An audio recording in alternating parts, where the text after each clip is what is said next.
Ultimately, we're looking for any and all ways to make our work processes faster, more rational, more efficient, and more error-free. And one of these ways is to remove media disruptions. Use of the 3D model in production is, in principle, the future. We are working on 3D models with high speed and many resources. Everyone assumes that 3D models are already in use for development and production, but the reality is that 2D drawings are still in the lead. At the moment, a 3D model is the actual geometric description. This 3D model leads to the creation of 2D drawings, which are in turn enriched with tolerances and surface details. This means that there are two different information carriers.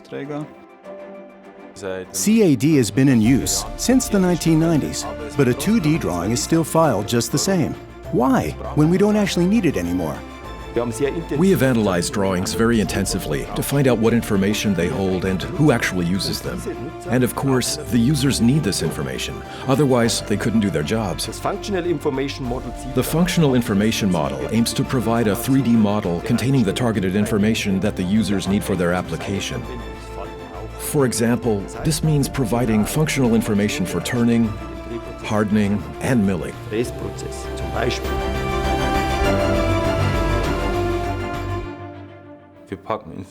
We put the information from the 2D drawing into the 3D model, but not on a one-to-one basis. We place information such as dimensional tolerances, shape and positional tolerances, surface details, material properties, and other non-geometric information directly on the geometric element, such as a drill hole, for example. The 3D models that are created according to this methodology are also used in the subsequent processes, or for CAM and CMM. All of the information that a CNC programmer or a production worker needs is contained in this FIM model.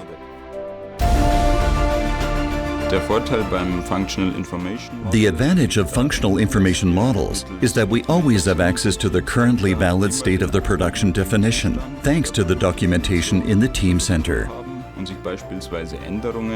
And any changes made by engineering have a direct associative impact on the subsequent processes.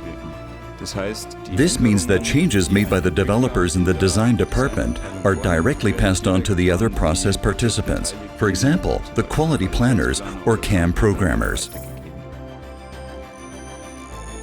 We have now used the functional information model in multiple use cases for wind turbine gearboxes, for electric motors, in gas turbines.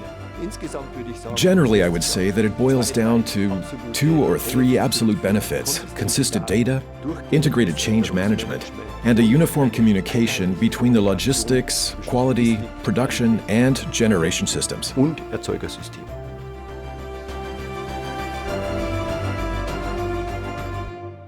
Siemens, ingenuity for life.